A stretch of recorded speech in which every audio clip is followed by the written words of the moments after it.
So in our continuing discussion regarding molecules of living system, today we will take water. Now, as you know, water is one of the most abundant molecule in living system, occupying about 70% weight of almost all forms of cell. Now, life arose in water, and also it evolved in water, particularly the different biomolecules, they evolved in water. So water played a very important role in shaping this course of evolution. Water as a solvent is quite unusual. First of all, it has much higher melting point, boiling point, heat of vaporization, etc. compared to other regular solvents. Now, this unusual property is a consequence of attraction between neighboring water molecules, which gives a significant amount of internal cohesive force in water. Now, this attraction is actually a result of hydrogen bonding between adjacent water molecules. And this hydrogen bonding is in turn the result of the electronic structure of water. Now, if you see this in this figure that the oxygen of water is covalently linked with two hydrogen atoms, and the oxygen is in sp3 hybridized condition. So, the overall shape of the molecule, including the two lone pairs on oxygen, is tetrahedral.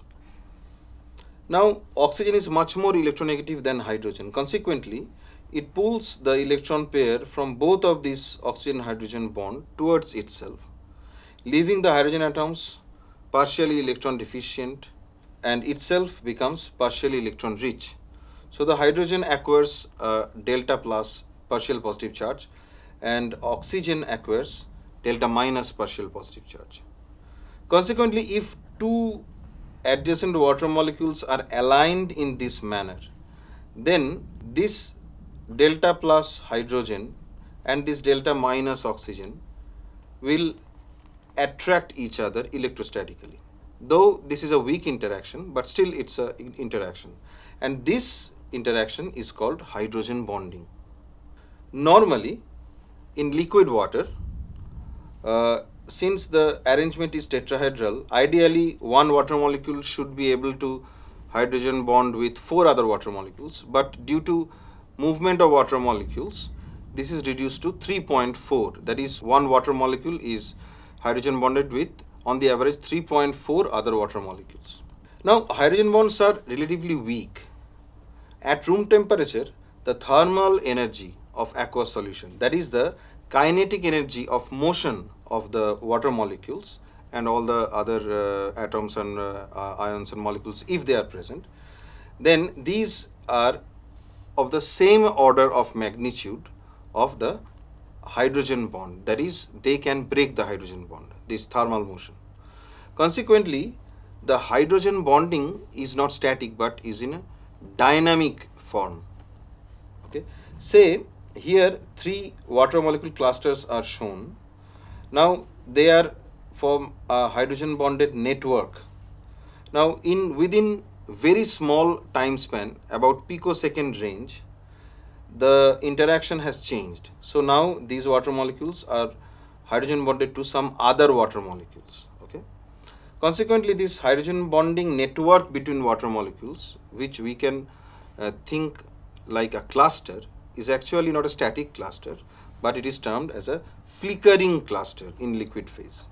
The water molecules not only forms hydrogen bonded network within other water molecules, but it can do so inside a macromolecule. For example, here microbial ribonuclease is shown, a part of it. You can see in the center there is a water molecule which has hydrogen bonded to three conserved amino acid of this ribonuclease. Now these amino acids in turn have formed hydrogen bond with some other critically positioned amino acid residues. So in this way, this water molecule has formed a hydrogen bonded network, and this is very important to hold the structure in this way and also to the function of the enzyme. This has been found to be the case in many other macromolecules. This is so important that sometimes these amino acid residues are highly conserved, and in all cases a water molecule is found. Now, not only water molecules, but any polar molecule where the hydrogen is attached with a sufficiently electronegative atom, hydrogen bond can form. Here some common hydrogen bonds that we found in biological systems are shown. For example, where this hydrogen bound with oxygen is the hydrogen donor, then it can form a hydrogen bond with a carbonyl oxygen or a amine nitrogen.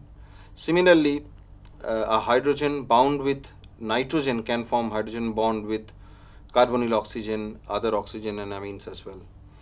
Water can form hydrogen bond with these polar molecules as well.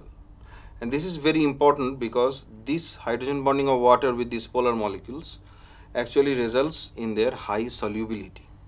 Here some important hydrogen bonds formed between biomolecules are shown. These are relevant biologically. A hydrogen bond with water and alcohol. Hydrogen bond between water and ketone. Here the water oxygen is the hydrogen bond acceptor. Here is this oxygen is the hydrogen donor. This is a very important hydrogen bond between peptide groups. These type of hydrogen bonds, they stabilize polypeptide structure, that is protein structure. It's also important for their function. Now this is the pattern of hydrogen bond that we see between complementary bases. Okay, and these are the features that stabilize the helical structure of DNA, as we will see later, as well as its function.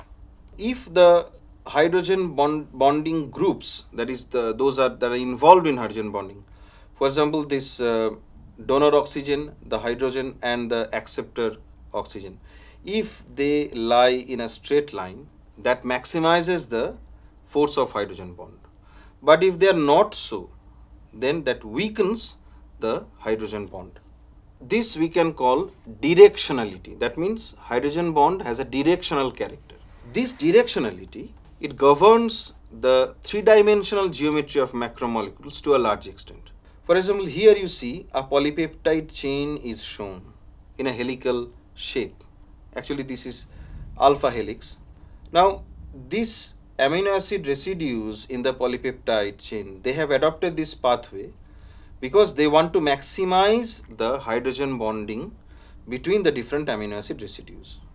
Okay, they can be maximized if they adopt this helical shape. Similarly, this is a double-stranded helix and these are the bases. Now these bases, if they want to maximize the hydrogen bonding interaction between them, they have to adopt this double helical pattern. In this way, the directionality governs the macromolecular shape because macromolecules always want to optimize or maximize the hydrogen bonding interactions between the different residues. Now, water is a polar solvent, and we have seen that the polar molecules, they get dissolved in water by virtue of their hydrogen bonding potential. Now, these molecules which dissolve readily in water are called hydrophilic, that is water loving. Now, there are many non-polar molecules that do not have any favorable interaction with water and they are poorly soluble in water. So, they are called hydrophobic. Okay, that means they fear water. But these hydrophobic molecules are readily soluble in non-polar solvents like chloroform and benzene. Now, there are other types of molecules called amphipathic molecules, which are both polar and non-polar part. In this table, some typical biomolecules with varying degree of polarity are shown. The polar groups are shaded in light blue and the non-polar groups are shaded in light yellow. So these are the polar molecules. You can see that they contain lot of polar groups. So they are predominantly polar molecules.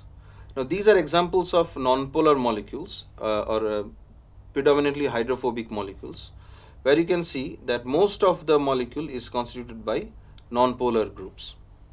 Now these are amphipathic molecules. That is, they contain both polar as well as non-polar. Here also polar as well as non-polar groups in significant amount. there are many biologically important gases, for example, nitrogen, oxygen, carbon dioxide, that play major biological role, which are non-polar. And that means they are not that much soluble in water. First of all, in the gas phase, they enjoy a lot of degree of freedom, that is a lot of entropy. So if you put them in the liquid phase, they will lose the entropy. And second of all, they do not have any favorable interaction with water. That's why they are highly insoluble. But the biological system needs to transport these gases because they play a very important biological role. One way to solve this problem is to use water-soluble carrier proteins that will bind these insoluble gases and carry them along with them. For example, oxygen is transported in the bound form with the carrier proteins such as hemoglobin and myoglobin. Carbon dioxide, they are poorly soluble, but they form this carbonic acid in water. Now this carbonic acid in turn, they form the bicarbonate ion, and this bicarbonate ion is highly soluble in water. So they can be transported either freely or in the bound form with hemoglobin. There are some other gases like ammonia, nitrous oxide, hydrogen sulfide. They play important biological roles in many different biological systems or organisms. Now these gases, they are polar. Consequently, they are soluble, and not only that, they ionize in water and they can be transported freely through water. What happens if we put a non-polar molecule within water, which is a polar solvent? What happens is that if this is the non-polar molecule, then water molecules, they form a cage-like structure or shell around this non-polar molecule. Now this cage-like structure, it's kind of static. That means the water molecules here, they are not free, they are bound. Consequently, there is a significant loss in entropy, and this decrease in entropy will be proportional to the surface area of the nonpolar molecule. More the surface area, more the water will be trapped in this cage. This cage is actually called hydrophobic cage. Amphipathic molecules, since they have a nonpolar part as well as a polar part, because of this nonpolar part, they also form this cage-like structure if they are put in water. For example, this lipid molecule, it has a polar head group and a nonpolar tail. As you can see, water molecule will form a cage-like structure around this tail, around all the molecules. Now, to minimize the loss of entropy, these nonpolar tails will cluster, will form an aggregate. Consequently, the surface area of this nonpolar part exposed to the water will now be reduced because they have clustered, and more water molecules will be free from the cage. So there is a gain in entropy. This entropy gain can be maximized if they form this type of three-dimensional structures called micelles, where in the core it is occupied by all the clustered non-polar tails, and on the surface you will see the polar head groups. So this all the water molecules previously trapped in the cage are now free. So this type of formation or clustering will regain the entropy loss as much as possible. Now this hydrophobic clustering of these type of molecules, they have a profound biological importance because due to this clustering, lot of important structures are formed within the cell that play very important functions. For example, the lipid bilayer structure of the biological membranes. So these tail part have formed arrangement of lipid bilayer here, where the two tails are facing each other and the polar head groups are on the outside facing the water. So this non-polar part is away from the water, and this sheath-like structure, they form the biological membrane. Proteins can be a part of this type of biological membrane. You can see proteins are here, shown here. Now this is called a transmembrane protein. This is typical because some part of this protein is spanning the non-polar cluster. So this part of the protein is also hydrophobic, and these two ends of the protein which face the water, they are polar. This is a better representation of the same structure, where the assembly of the head groups are shown exposed to water, in between the clustered tails, and a transmembrane protein is shown where the hydrophobic part is spanning the non-polar cluster. Proteins are composed of amino acids, and amino acids can be both polar and non-polar.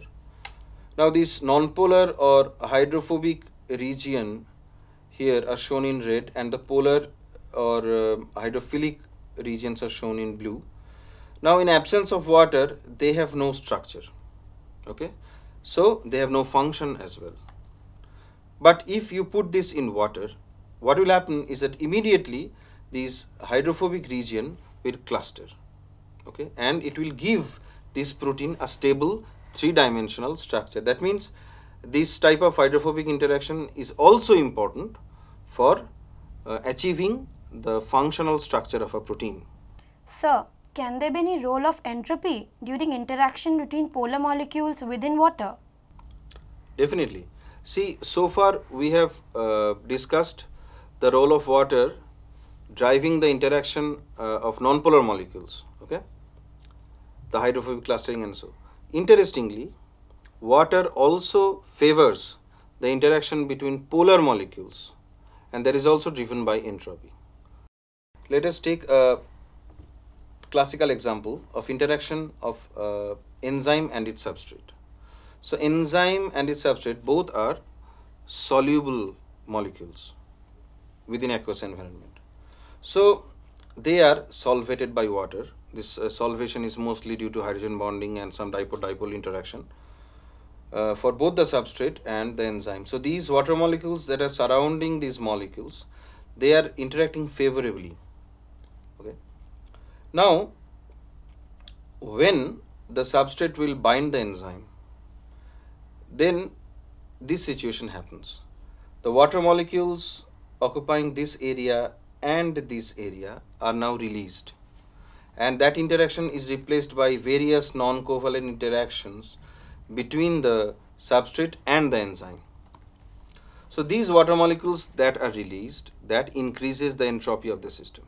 So in this way, water and the entropy factor related to water not only favors interaction between non-polar molecules, also favors interaction between polar molecules. Now let us take the case of a special type of interaction that can happen within any atoms or groups of or molecules, within water, outside water, wherever. So it happens in all types of molecules and definitely including biomolecules. Let us consider two atoms, the central positively charged nucleus and the electron cloud around it. This electron cloud is not fixed, but they are fluctuating. So at one time it may so happen that in one atom this fluctuating electron cloud is oriented in this way.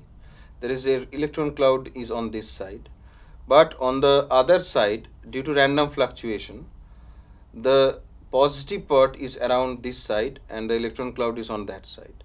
So this creates a transient dipole where this part is positive and this part is negative.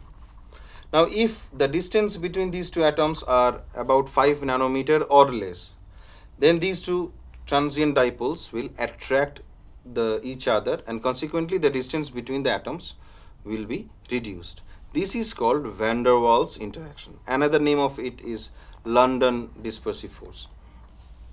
Now if we see the energy profile of this interaction, so this is energy and this is this axis is internuclear distance. So when the two atoms are sufficiently apart, then there is no interaction or zero interaction.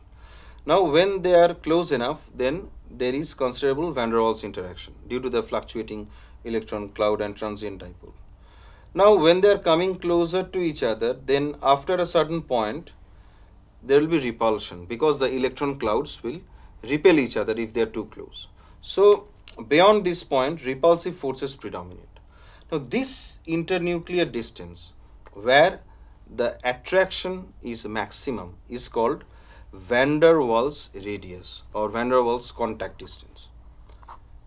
This actually is a measure of how close one atom will allow another to approach it.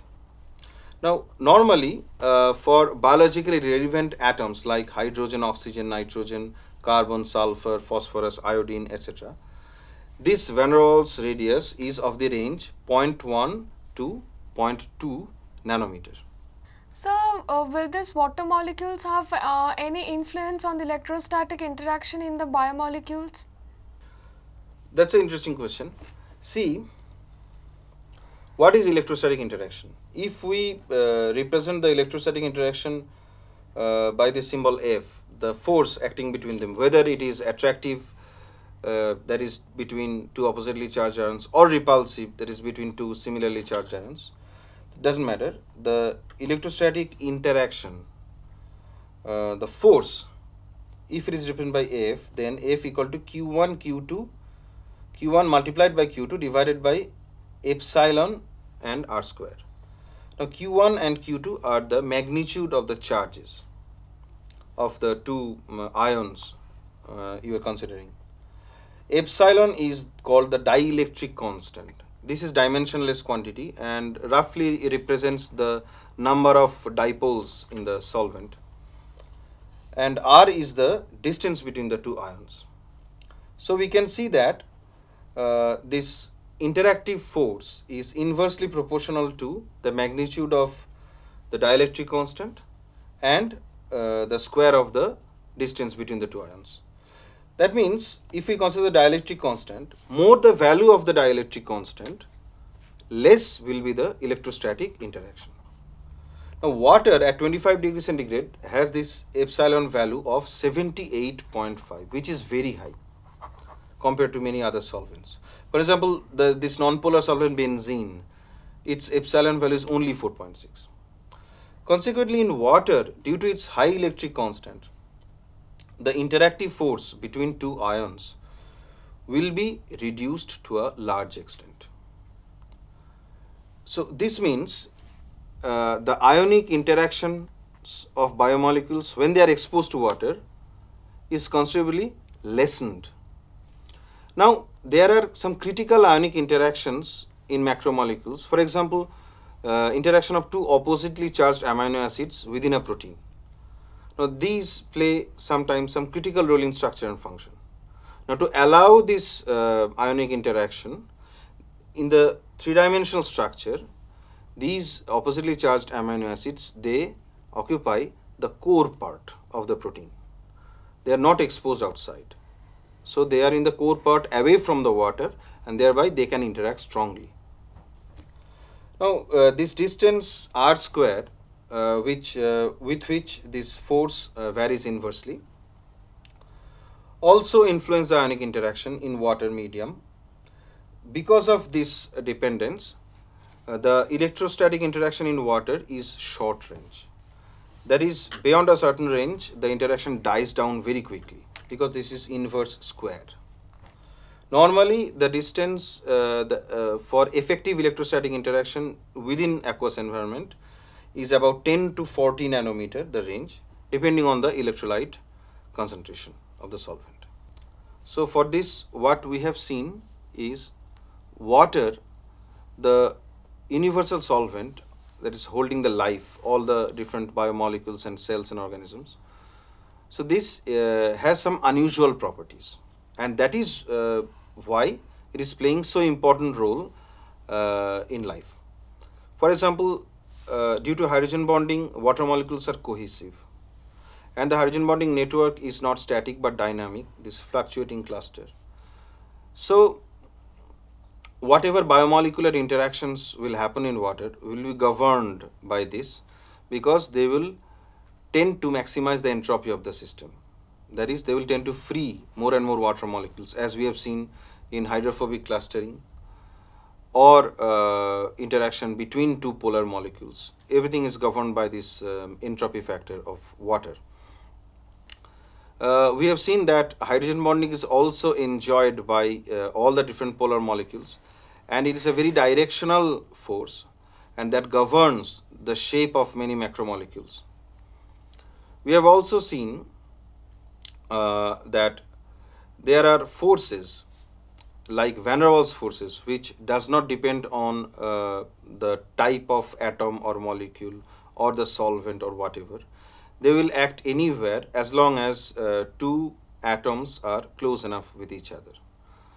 And finally, we have seen that water can also influence the interaction of ions, their electrostatic interaction, by providing a high dielectric constant and thereby dampening the electrostatic interaction.